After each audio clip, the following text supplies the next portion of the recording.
पेश है उत्तर प्रदेश की 10 बड़ी खबरें। आम महोत्सव में आम जनता की लूट, जिसका वीडियो भी सामने आया है। दरअसल ये पूरा मामला लखनऊ में आयोजित हुए आम महोत्सव का है, जहां महोत्सव का अंत बेहद अजीब नजारे के साथ हुआ। जैसे ही कार्यक्रम खत्म हुआ, वहां मौजूद लोग डिस्प्ले में लगे आमों पर टूट पड़े। जो जितना उठा सका वो लेकर चलता बना। कई महिलाएं दुपट्टे में आम भरकर ले गई। इस पूरे घटनाक्रम का वीडियो सोशल मीडिया पर वायरल हो गया है, जहाँ कुछ लोग इसे हास्यास्पद मान रहे हैं, वहीं कई व्यवस्था पर सवाल भी उठा रहे हैं। इस बीच अगली खबर झांगुर बाबा से जुड़ी है, जिन पर अब ईडी और एनआई का शिकंजा कसने जा रहा है। जांच में सामने आया है कि विदेशी खातों से 100 करोड़ से ज्यादा के संदिग्ध ट्रांजैक्शन हुए हैं। बता दें, झांगुर बाबा को अवैध धर्मांतर रैकेट का सरगना बताया जा रहा है। खबरों की माने तो झांगुर बाबा के खातों में करोड़ों की रकम जमा और निकाली गई। एसटीएफ ने मनी लॉन्ड्रिंग की आशंका जताते हुए ईडी को रिपोर्ट सौंप दी है। झांगुर ने कई फर्जी फर्मों के नाम पर बैंक खाते खोल रखे थे, जिनके जरिए फंडिंग की जा रही थी। जाँच तेजी से आगे बढ़ रही है।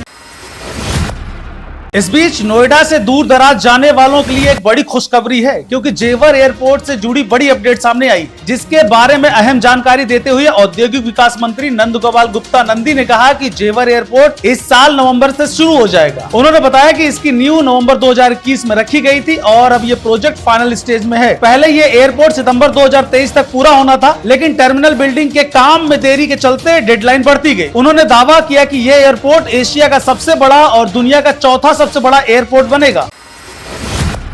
इस बीच गाजियाबाद से एक सॉफ्टवेयर इंजीनियर बहू का हैवानियत भरा चेहरा सामने आया है, जिसे देखकर आप भी दंग रह जाएंगे, क्योंकि आरोप है कि बहू आकांक्षा ने अपनी सास को बेरहमी से पीटा है। ये पूरी घटना 1 जुलाई को हुई और इसका सीसीटीवी फुटेज सोशल मीडिया पर वायरल हो गया है। फुटेज में आरोपी महिला और उसकी मां को सास पर लाठी डंडों से हमला करते देखा जा सकता है। सास खुद को बचाने की कोशिश करती रही, लेकिन दोनों महिलाओं ने हमला जारी रखा। लोगों में इस बर्बरता को लेकर गुस्सा है और न्याय की मांग तेज हो गई है।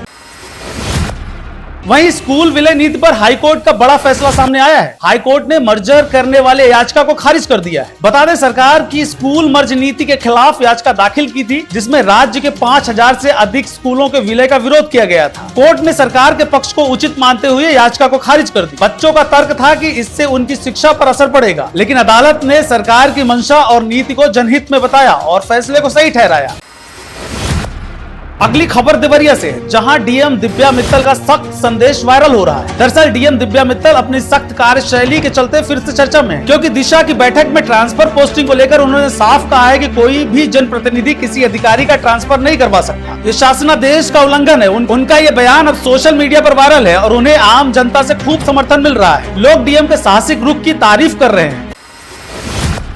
अगली खबर मैनपुरी से है, जहां जिले से चौंकाने वाला मामला सामने आया है, जहां एक ही परिवार में 17 साल में 10 लोगों ने खुद को खत्म कर लिया। ताजा घटना में एक शख्स ने अपनी जान दे दी। वो बहन का दुपट्टा लेकर जामुन खाने की बात कहकर निकला था, लेकिन देर शाम को वो पेड़ से लटका मिला। पिछले 5 महीनों में परिवार में ये चौथी मौत है, जबकि 21 दिन में पहले युवक के चाचा ने भी जान दी थी। बेवर थाना क्षेत्र की इस घटना से गाँव में मातम पसरा है।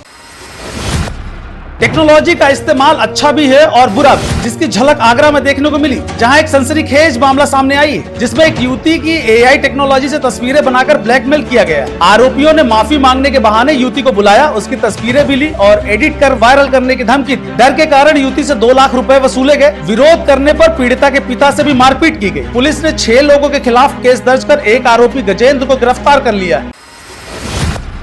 सावन में अगर आप भी काशी विश्वनाथ धाम जाना चाहते हैं तो ये खबर आपके लिए है, क्योंकि वाराणसी के श्री काशी विश्वनाथ मंदिर में दर्शन को लेकर खास इंतजाम किए गए। अब 1 करोड़ से अधिक श्रद्धालुओं के आने की संभावना के देखते हुए प्रशासन ने वीआईपी दर्शन पूरी तरह से प्रतिबंधित कर दिया है। अब हर कोई लाइन में लगकर ही बाबा के दर्शन कर सकेगा। इसके साथ ही मंदिर में 5 प्रवेश द्वार तय किए गए हैं और गंगा का जलस्तर बढ़ने पर ललिता घाट बंद रहेगा। बुजुर्गों, दिव्यांगों और बच्चों के लिए निःशुल्क ई रिक्शा सेवा भी रहेगी। साथ ही डिजिटल स्क्रीन से लाइव दर्शन की व्यवस्था भी की गई है।